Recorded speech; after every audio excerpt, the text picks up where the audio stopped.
사도행전 오늘 4장입니다. 13절부터 22절 말씀.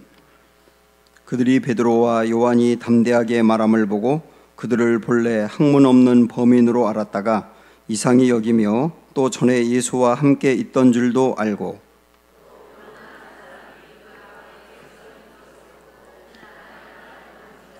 명하여 공회에서 나가라 하고 서로 의논하여 이르되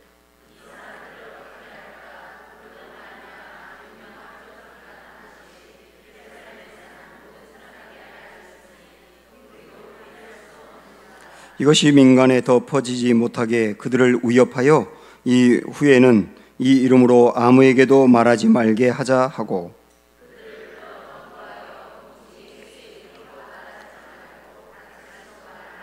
베드로와 요한이 대답하여 이르되 하나님 앞에서 너희의 말을 듣는 것이 하나님의 말씀을 듣는 것보다 옳은가 판단하라. 관리들이 백성들 때문에 그들을 어떻게 처벌할지 방법을 찾지 못하고 다시 위협하여 놓아주었으니 이는 모든 사람이 그 된 일을 보고 하나님께 영광을 돌림이라. 이 표적으로 병 나은 사람은 40여 세나 되었더라. 아멘. 네, 사랑합니다. 축복합니다. 둘러보면서 인사합니다.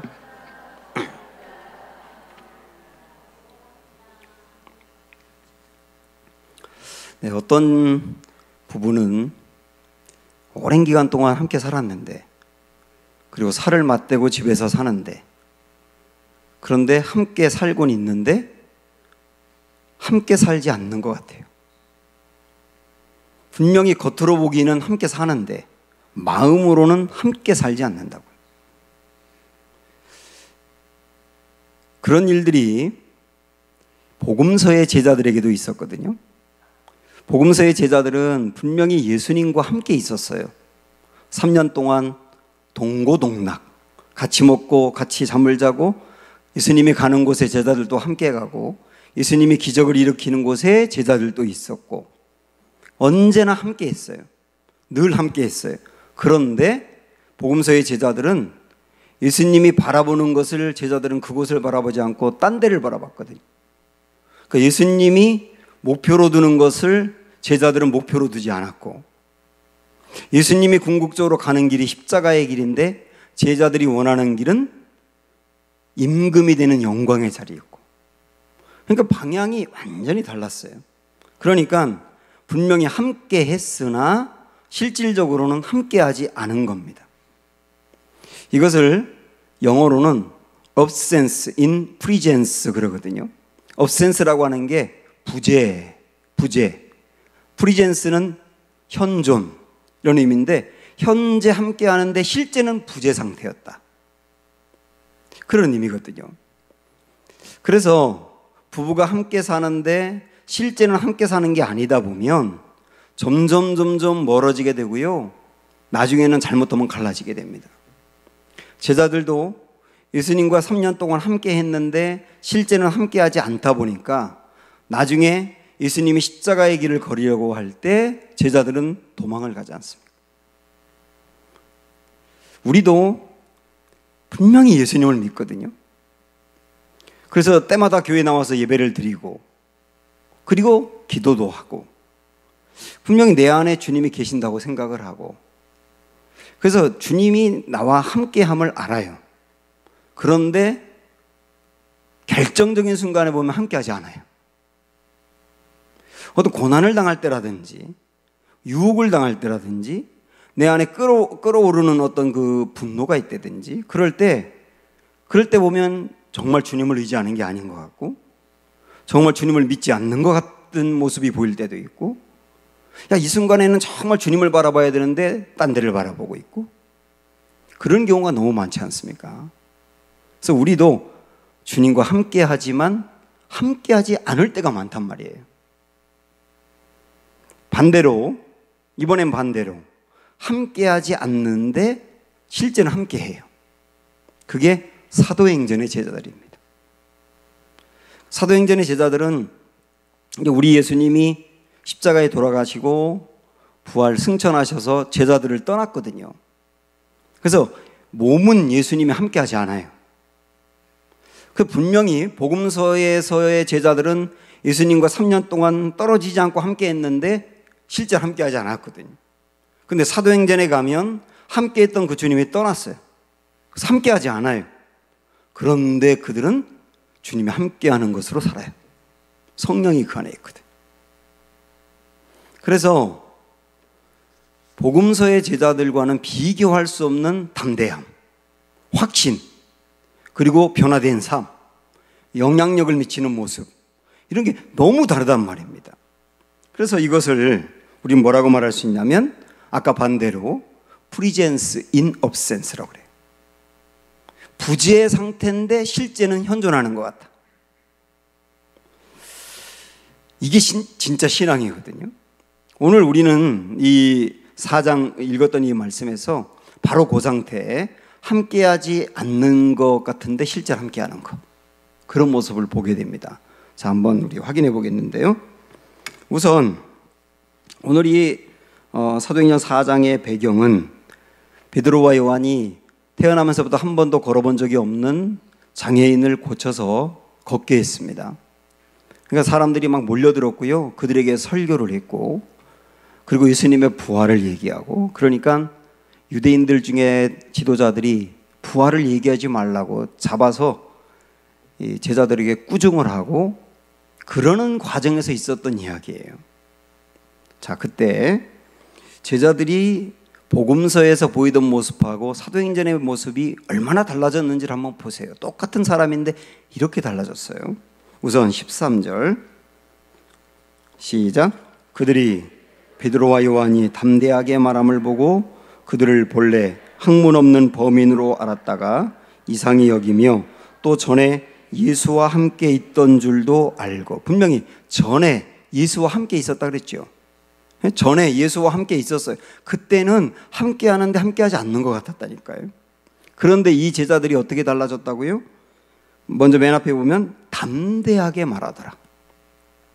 담대하게 말하더라. 그 제자들은 예수님이 잡힐 때 도망을 갔어요. 예수님 모른다고 부인했고요. 그리고 몰래 숨어서 살았고요.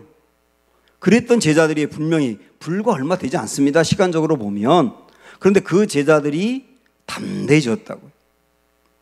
담대해졌는데 어느 정도 담대해졌느냐? 자, 우리 한번 밑으로 조금 내려가서 18절부터 한번 보실까요? 17절부터 보면 이것이 민간에 더 퍼지지 못하게 그들을 위협하여, 이것이라고 하는 것은 예수가 부활했다고 막 말하고 막 기적을 베풀고 하는 그런 어떤 소문들이 퍼지지 못하도록 어떻게 했느냐면 그들을 위협하여 그 후에는 이 이름으로 아무에게도 말하지 말게 하자 하고, 예수 이름으로 아무에게도 전도하지 못하게 하자 하고, 18절에 보면 그들을 불러 어떻게 하느냐면 경고합니다. 도무지 예수의 이름으로 말하지도 말고 가르치지도 마, 경고한 거거든요. 근데 19절에 보면 베드로와 요한이 대답하여 이르되 하나님 앞에서 너희의 말을 듣는 것이 하나님의 말씀을 듣는 것보다 옳은가 판단하라. 다시는 예수 이름으로 말하지 마, 전도하지 말고 치유하지도 말고 다시는 그런 일 하지 마. 그러니까 이 제자들이 그렇게 말하는 사람 앞에 대놓고 하는 말이 뭐냐면 우리가 하나님 앞에서 당신들 말을 듣는 게 옳은지 하나님 말씀 듣는 게 옳은지 결정해 보세요. 그렇게 말한 다음에 20절 보니까 우리는 보고 들은 것을 말하지 아니할 수 없다. 보고 들은 걸 말하지 아니할 수 없다. 당신들이 우리를 가두어도 말해요. 설령 우리에게 목에 칼을 대도 우리는 말해요. 우리가 말하는 걸 막을 수가 없어요. 이렇게 담대해졌다니까요. 응? 복음서에서 그렇게 두려움이 많고 염려가 많고 걱정이 많고 예수님이 옆에 계신데도 그들은 풍랑을 만났을 때 예수님이 한 배에 타고 있는데도 그렇게 두려워했지 않습니까? 옆에 계신데도. 근데 지금은 주님이 안 보이는데도 우리가 보고 드는 걸 말하지 않을 수 없어요. 당신들 우리를 죽여도 우리는 말합니다. 이 제자들이 이렇게 바뀌었다니까요. 그 다음에 다시 13절로 올라가서 또 보세요. 중간 두 번째 줄에 이렇게 나오죠. 그들을 본래 학문 없는 범인으로 알았다가, 학문 없는 범인으로 알았다가는 무슨 말이냐면, 야, 저 사람들 분명히 공부를 안 한 사람들인데, 이 무식한 사람들인데, 아니, 그들이 하는 말을 보니까 기가 막힌 말씀을 한단 말이에요. 실질적으로 예수님이 뽑은 이 제자들은 공부를 한 사람들은 아니었어요. 거의 대부분. 그런데 이 사람들이 베드로가 하는 설교는 그 복음의 진리를 기가 막히게 전하거든요. 나중에 베드로가 집필한 베드로 전서 후서를 여러분 읽어보십시오. 그게 공부한 적이 없는 사람이 쓴 거라고 생각되는가? 요한복음은 아무리 박사들이 읽어봐도 이해가 안 되는 게 너무 많아요. 너무 깊고 깊은 진리가 있어서. 그 요한복음에 요한 1, 2, 3서에 요한계시록까지 요한이 있었지 않습니까? 아니, 이 제자들 학문 없는 범인이었는데, 아주 평범한 사람이었는데, 이 제자들이 이렇게 바뀌어가지고 그 말씀으로 사람들의 영혼을 움직이는 걸 보시란 말이에요. 어떻게 이런 변화가 가능하냐? 그 다음에 이번에 이제 16절로 내려가서 한번 보실까요? 16절, 이 사람들을 어떻게 할까? 그들로 말미암아 유명한 표적 나타난 것이 이렇게 나와 있죠. 유명한 표적이 이들을 통해서 나타났다고 했지 않습니까? 이 표적이 어떤 겁니까?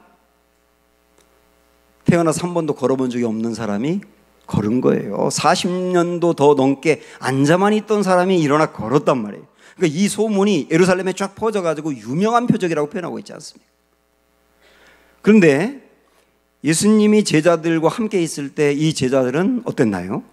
마태복음 17장에 보면 예수님의 제자들이 간질병에 걸려있는 어떤 사람을 보고 그의 아버지가 와서 제자들에게, 당신도 예수님의 제자들이니까 우리 아들 좀 고쳐주실 수 있겠죠? 이 아들이 간질병에 걸렸는데 너무 심하고 어떤 때는 귀신 증세가 나타나가지고 물속에도 막 빠져 들어가려고 하고 불 속에도 들어가려고 하는데 이 아들을 좀 고쳐주세요. 그랬는데 제자들은 전혀 그 아들을 어찌하지 못했어요.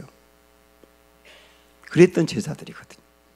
그런데 그 제자들이 지금 여기에서는 40년 동안 한 번도 걷지 못하는 사람을 고치는 역사를 나타냈단 말이죠. 이 능력은 또 어떻게 온 것이냐? 불과 시간이 얼마 지나지 않았는데, 하나 더 보면 16절 보시면 또다시, 자, 두 번째 줄 아까 읽은 다음부터 보세요. 예루살렘에 사는 모든 사람에게 알려졌으니 우리도 부인할 수 없는지라. 이 사람들로 인하여 예루살렘이 소동하고 있다는 뜻이에요. 다시 말하면 예루살렘 그 수도를 움직이는 놀라운 영향력을 미쳐가고 있더란 말이죠. 실제 그렇지 않습니까? 120명이 모여서 기도한 것이 시작이 되어서 3,000명이 전도가 되더니 5,000명이 전도가 되더니 이거 막을 수가 없는 거예요. 막 이 사람들이 설교하고 복음을 증거할 때 교회가 폭발적으로 부흥하는데 이것이 예루살렘 전체를 막 흔들고 진동시키고 있단 말이죠. 그러니까 이 영향력을 어떻게 할 수가 없단 말이에요.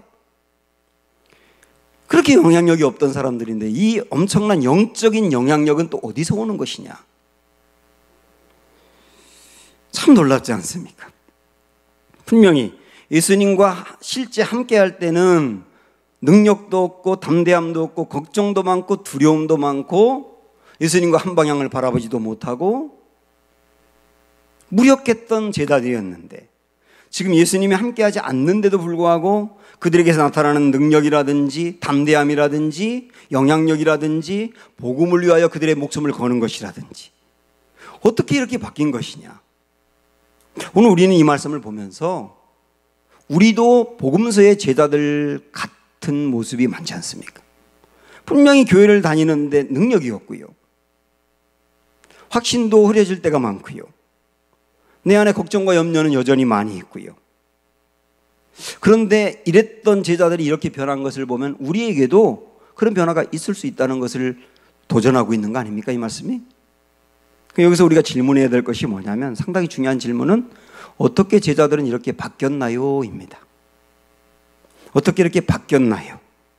그게 우리에게 주는 메시지 아닙니까? 아주 간단합니다. 아주 간단해요. 그들 안에 성령님이 일하고 계심을 확신했기 때문이에요. 뭐 굉장히 대단한 게 아니에요. 그들 안에 성령님이 일하고 계심을 확신했기 때문이에요. 내 안에 늘 주님이 계시다. 내 안에 계신 주님은 살아계신 주님이다. 그 주님이 내 안에서 일하신다. 나를 통하여 일하신다. 주님이 하시던 일을 나를 통하여 일하신다. 이게 그 안에 확신이 들었기 때문이거든요. 이게 사람을 바꾸는 겁니다. 제가 지난 언젠가 이제 신방하면서도 이 말씀을 제가 하나님이 주시는 마음대로 몇몇 가정에게 전했던 내용인데요. 오베데돔이라고 하는 사람이 있죠. 오베데돔이 누구죠? 오베데돔 하면 뭐가 생각납니까? 법궤가 생각나요.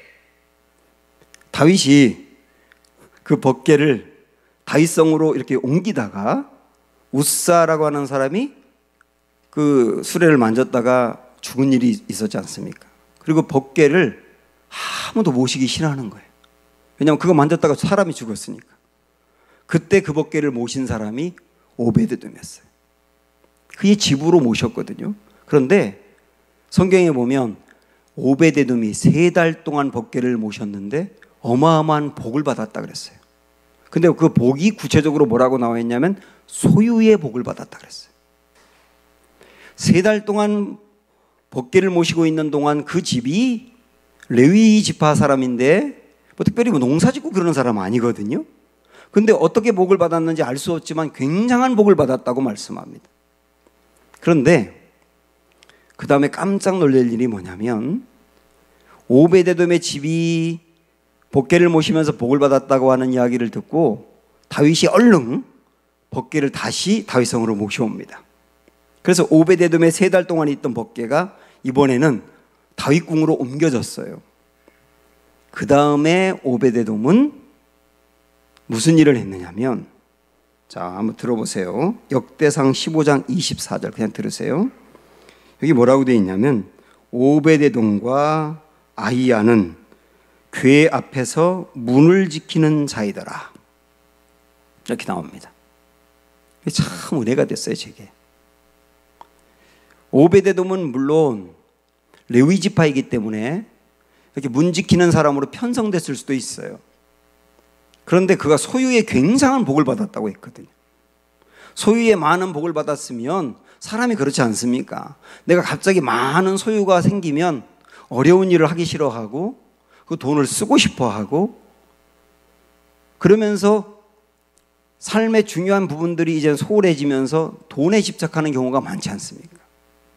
그런데 오베데돔은 소유의 큰 복을 받고 난 다음에 그 다음에 무슨 일을 했느냐면 법궤를 지키는 사람, 법궤가 있는 곳에 문지기가 되었단 말이에요. 근데 이 말씀에서 제 앞에 다가온 게 뭐냐면 궤 앞에서, 궤 앞에서 문을 지키는 자이더라.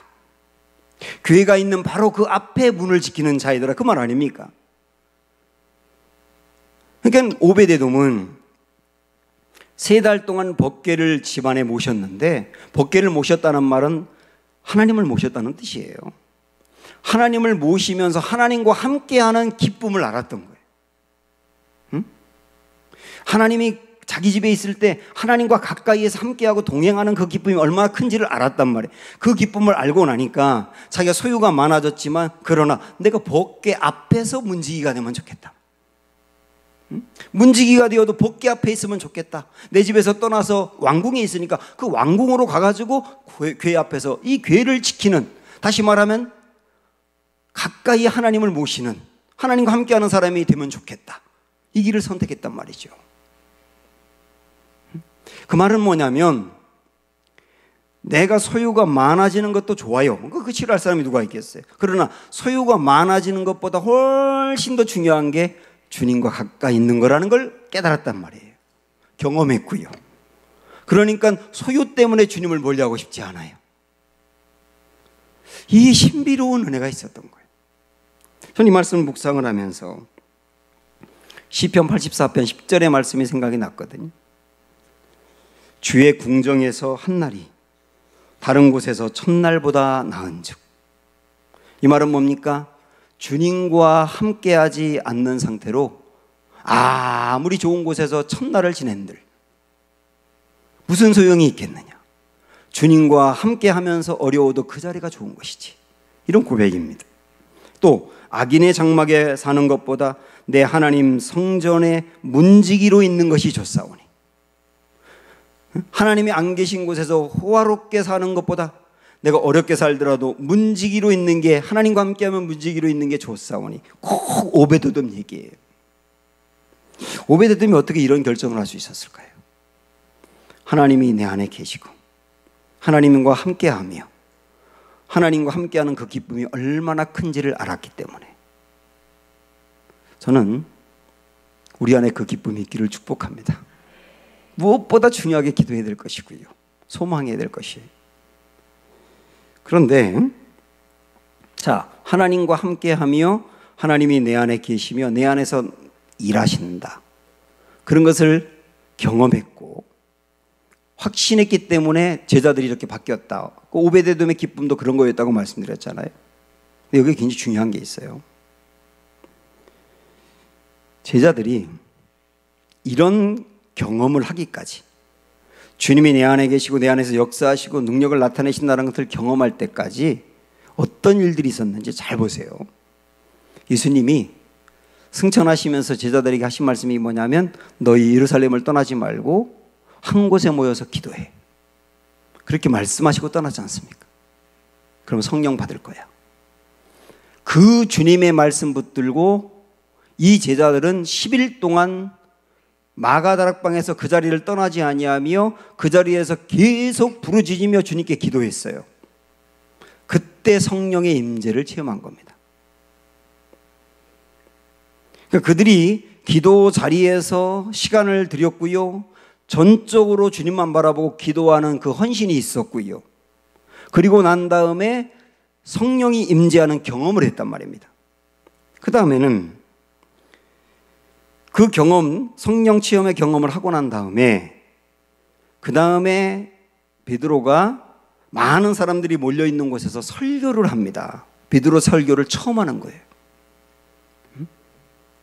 복음서에서는 베드로가 설교한 곳이 없지 않습니까? 예수님 계신데 뭐하러 설교를 해? 근데 베드로 생전 처음 설교한 거라고요. 저는 신학생이 되어가지고 처음 설교한 거 잊을 수가 없어요. 교회에서 수요 예배 때 갑자기 목사님이 제가 신학생인데 저한테 설교하라 그러더라고요. 제가 그 설교를 한 달은 준비한 것 같아요. 한 달. 막 기숙사에서 해보기도 하고 옆에 형한테 들어보라고 그러고 또 내가 잘못하는 거 지적해달라 그러고, 그래가지고 첫 번째 했던 그 설교를 잊을 수가 없어요. 그때 그 내용도 저는 기억해요. 첫 설교가 얼마나 어리버리하게 했겠어요. 첫 설교인데 그 첫 설교를 베드로가 했다. 근데 그 설교를 누구의 앞에서 했느냐면, 제 첫 설교는 그래도 수요 예배까지 나오는 믿음이 좋은 분들 앞에서 했고, 그 믿음이 좋은 권사님들 중심으로 저를 보면서 손자 같기도 하고 아들 같기도 하니까 하나도 은혜가 안 돼도 아멘 크게 해주고 저를 격려하고 한 그 앞에서 신이 나서 했으니까 뭔가 되는 것처럼 보였지만은, 베드로는 누구 앞에서 했느냐면 예수님을 모르는 사람 앞에서, 전혀 예수님을 모르는 사람 앞에서, 예수님을 안다면 십자가에서 죽은 예수를 알거든요. 그러니까 믿음이라고 하는 것은 전혀 없고 예수님에 대해서도 긍정적으로 생각하지 않는 사람들, 예수님을 오히려 십자가에 못 박은 사람들, 그 사람들 앞에서 베드로가 첫 번째 설교를 했단 말이에요. 얼마나 어렵겠어요. 그러나 그들 앞에서 담대히 설교하는 거예요. 그리고 예수님이 부활하셨다고 전하는 겁니다. 당신들이 죽인 예수를 하나님이 살리셨도다, 부활에 대해서 얘기해요. 복음을 얘기해요. 담대하게 주님이 원하는 대로 복음을 전하는 순종과 헌신. 그 이후에 이 설교를 듣고 3,000명이 주님께 왔다고요.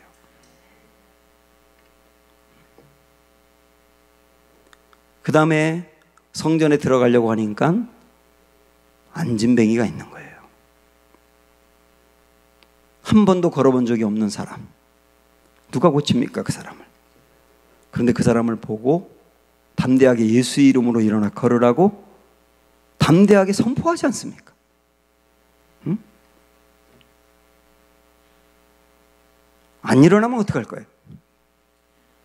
예수 이름으로 일어나 걸으라 그랬는데 눈만 멀뚱멀뚱 뜨고 계속 기어가면 어떡할 거예요? 그런 두려움이 왜 없겠어요? 저도 목사이면서 병 걸린 이들을 위해서 기도할 때 담대하게 낫습니다. 말을 못 하겠더라고. 안 나오면 어떡할 거냐 말이야.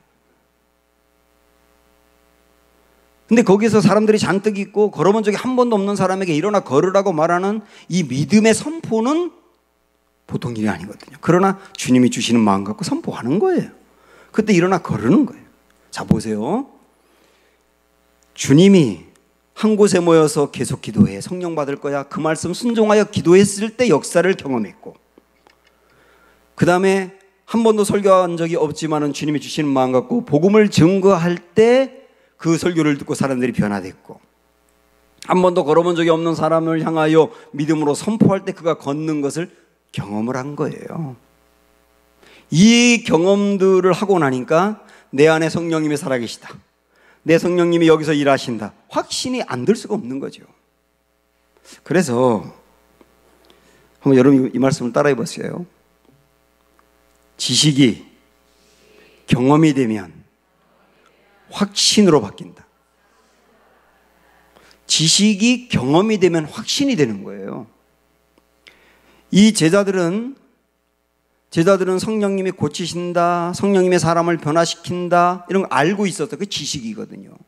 근데 알고 있는 대로 담대하게 나아가서 선포하거나 증거하거나 치유하거나 했을 때 경험하고 나니까 알고 있는 지식이 확신이 되는 거예요. 그 다음에는 불이 떨어지는 거예요. 우리의 신앙이 왜 이렇게 밋밋하냐면 지식으로 머물러 있는 경우가 너무 많아요. 우리가 복음을 모르진 않지 않습니까? 복음이 교리로 머물러 있으니까 생명력이 없는 거예요. 교리를 넘어서, 지식을 넘어서 경험하면 그건 불이 붙는다고요. 확신으로 바뀌면서 말이죠. 근데 그 경험은 어떻게 하느냐면 알고 있는 지식대로 제자들이 한 것처럼 순종하여 나아가고 헌신하고 선포하고 도전하고 전진할 때 경험했단 말이죠. 오늘 우리에게 필요한 것이 그런 것이 아닌가 싶어요. 제가 이전에 러시아 선교를 갔을 때 이제 보통 통역을 다 이렇게 하거든요. 설교할 때도 통역하고 대화할 때도 통역하고 다 통역을 뭐 해야지 알아들으니까요. 그런데 통역을 안 할 때가 있어요. 그게 언제냐면 안수하며 기도할 때예요. 이상하게 안수하며 기도할 때 통역하면 이 은혜가 오담하는 것 같더라고요. 그래서 저는 이제 안수할 때는 그냥 제가 한국말로 기도할 때 성령이 임할 거라고 하고 그냥 한국말로 기도를 하거든요. 그런데 암 말기 환자가 집안에 그냥 쭈그리고 앉아 있는데 제가 가가지고 그분에게 말씀을 통역을 붙여서 전한 다음에 안수하며 기도할 때는 그냥 우리말로 기도했어요. 우리말로 기도하니까 그분 알아듣지 못해요. 그런데도 성령님이 역사해서 그분이 나은 것을 본 거예요. 제가 어린 아이들을 모아놓고 성경학교를 했는데 거기서 설교할 때는 통역을 붙여서 했어요. 근데 아이들 하나하나 앞으로 오라 그래가지고 제가 안수기도를 해줬는데 안수기도할 때는 우리말로 기도했어요. 근데 그 어린 아이들이 안수가 딱 끝나고 나면 눈물이 이렇게 흘렀어요. 우리말을 알아듣지도 못하는데 그 아이들에게 성령님이 어떤 역사를 하신 거예요. 그래서 그 안수를 받았던 아이들 중에 성경학교 첫날에 오지 않고 주변에서 기웃거리던 애들이 있었거든요. 걔들이 본드를 하는 아이들이었어요. 본드를 흡입하는 아이들. 그게 초등학교 5학년쯤 되는 아이들이었어요. 근데 그 아이들이 안수를 받을 때 눈물이 나오더라고요. 근데 그 다음에 갔더니 그 아들이 1년 동안 교회를 나와서 그 어린이 예배 계속 꾸준히 참여하고 있다 그러더라고요. 야, 이거는 어떤 역사이냐? 그 아이들이 우리말을 알아듣지 못하지만은 성령님이 역사하실 것을 믿고 담대히 선포하고 기도할 때 저의 어떤 능력이 아니고 저희 어떤 말의 힘이 아니라 성령님이 그 자리에서 일하심을 보았단 말이에요. 우리에게 이 도전이 필요하지 않을까 싶어요. 사랑하는 여러분, 우리 안에도 제자들의 이런 복음서의 제자가 사도행전의 제자로 바뀐 것처럼 주님이 내게 함께하는 게 외형적으로 보이지 않지만 내 안에 살아계셔서 역사하심이 우리 모두에게 진정한 확신이 되기를 축복하고요. 이 확신이 오늘 이 금요기도의 시간에도 우리 모두에게 임하기를 원합니다. 그러기 위해서 여러분 담대하게 기도하시길 바라고, 그리고 이 시간만이 아니라 정말 저 사람이 복음의 말씀을 들을까 의심이 생길지 몰라도 우리가 그에게 복음을 담대하게 말해보고, 그리고 과연 내가 할 때 하나님의 역사가 나타날까 경험이 없지만 그래 경험이 없더라도 한번 담대하게 해보고, 주님의 말씀 믿고 내 안에 있는 성령님을 믿고 담대히 나아갈 때 그런 역사를 경험한다고 했으니, 이렇게 우리가 생동감 있는 신앙, 지식으로 머물러 있는 신앙이 아니라 경험으로 나아가는 그런 신앙으로 바뀌는 은혜가 있기를 주님의 이름으로 축원합니다. 우리 시간에 함께 찬양하겠는데, 우리 성령님이 내 안에서 그렇게 역사하실 것을 소망하면서 따스한 성령님 이 찬양 부르겠습니다.